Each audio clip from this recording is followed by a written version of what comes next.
Hi, welcome back to Critical Philosophy. I'm Justin, and this is my attempt to clarify a point that is often plagued by the hollow accusation of hypocrisy. On today's agenda, capital punishment. For most folks, whether they're for or against the death penalty is an easy decision to make. It was easy for me too. Although I didn't think about it in these terms at first because I was a child, it only seemed natural that the state would put to death the most heinous criminals. My problem with capital punishment didn't affect me until many years later, when I decided that I was against abortion in all situations. One of the reasons that I'm against abortion in every situation is because I'm truly pro-life. It always seemed good and right to me that the action of government ought to be for the preservation of life. A couple of good examples include the fact that fighting wars is bad. But if the outcome of stopping the spread of communism or Nazism, wars are necessary. Likewise, dropping nuclear bombs is a horrendous decision to make.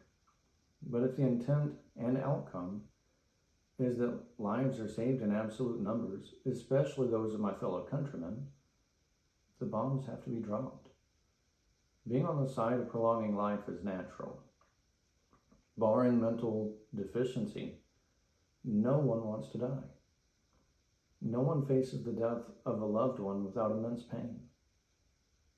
This was about the full extent of my thought process, both as a child and as a young adult, when I began to seriously question my logic. That was when I realized that it's always wrong for the state to sanction the killing of unborn people. One of the reasons it's wrong is because those people are necessarily innocent. Sanctioning abortion is the state not defending, preserving, or protecting an innocent American's right to life. That has always seemed wrong to me. That idea led me to question whether it's ever okay for the state to deprive a citizen or any person outside of war their natural right to life. Here is where the charge of hypocrisy normally comes from the leftist or the abortionist or anyone else that doesn't understand this fundamental congruity that links being both pro-capital punishment and being vehemently anti-abortion. The relationship between innocence and just punishment. Let's hammer down.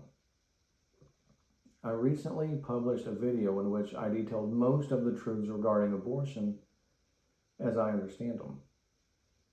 In this video, I'm not going to go that far in depth on abortion, but it will obviously need to be mentioned in a discussion in which I'm drawing the distinction between the state justly executing the condemned and my contention that the state should defend the unborn.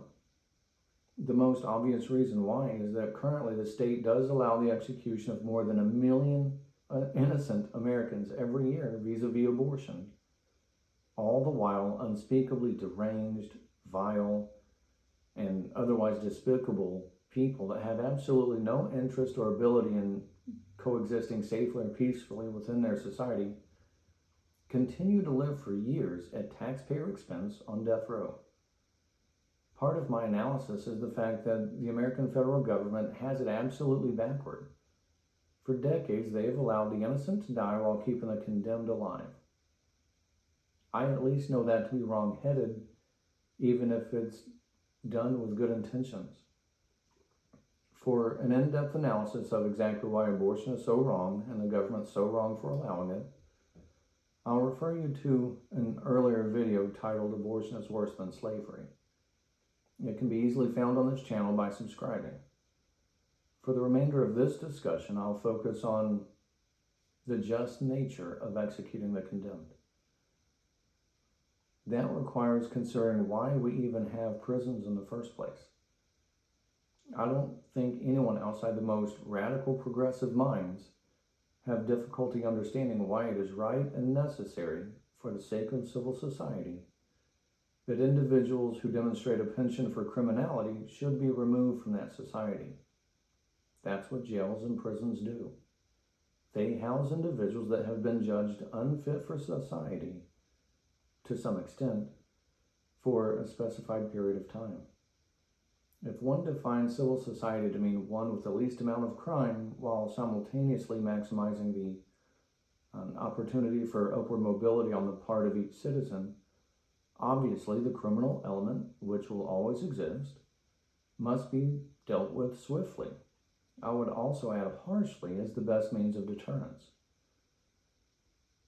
Excluding those few people who are so enlightened as to believe society need not condone prisons at all, we en masse do agree that given human free will, some people will violate the law.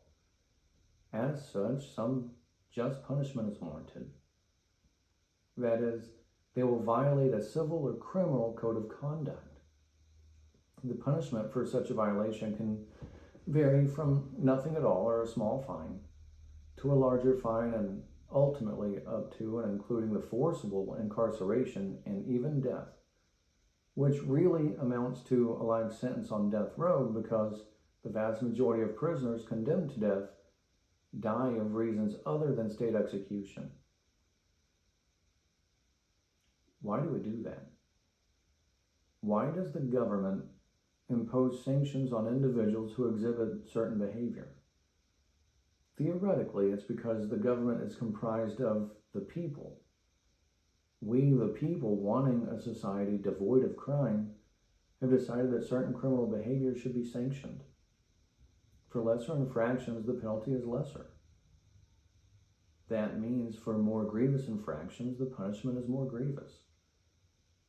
For some offenses, and we will all disagree about where exactly this line should be drawn, most of us do agree that the penalty ought to be death. Why do we decree that if someone is to be permanently stricken from society, that they shouldn't just be imprisoned for the remainder of their life?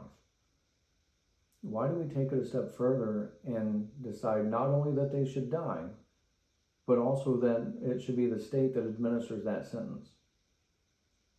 That closely linked two-part question is what I will endeavor to answer.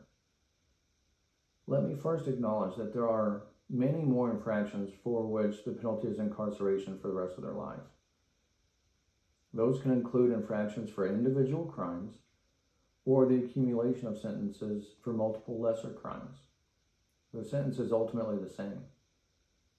Since both death and life sentences satisfy the public need to have such a menace permanently removed from society, there must be additional reasons that we choose to end a convicted criminal's life.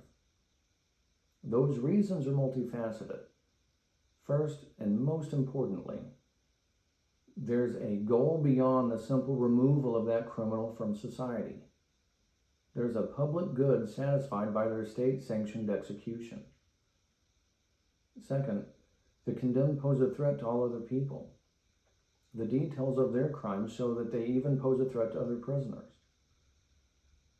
Next, and it's not last because there are a bunch of reasons, but the next big one is that the public demands zero tolerance for such heinous behavior.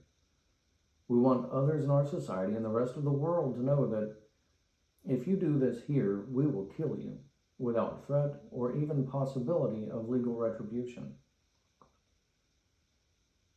There are many reasons to do it, but those are the main ones that we impose the death penalty. The reason that the state must do it is because for a death penalty to be just, it must carry with it the force of law. It is distinct from vengeance or vigilante justice. The state isn't a mob. It isn't a small group of pissed off people who have been personally wronged coming together to satisfy their lust for justice or violence. It is the people of a given community coming together coolly, deciding that the facts of a certain case, certain criteria are met, meriting the calculated and justified collective ending of another's life. It's a big deal. Put differently, some people deserve to die. I know that's a difficult concept for some to grapple with, but it's true. Others don't. Of all the people who don't, surely the youngest and voiceless deserve to be elevated within that hierarchy. And even among those, the yet to be born ought to be elevated even more so, specifically because they represent the essence of innocence. They're not simply not guilty of wrongdoing, but they haven't even so much as sinned. They haven't caused offense. Of all the people whose lives should be defended by the state, the unborn definitely and most assuredly deserve to be at the top of that list. Now, since I've been neglectful in imploring my viewers to do so, if you appreciate this critical philosophical content, please consider subscribing and tapping the bell icon so that you can be notified of newly released content. If you can think of family members or friends who would appreciate my analysis or these subjects, please consider sharing this content with them. You can also reach me directly by emailing info.criticalphilosophy@gmail.com. Thank you.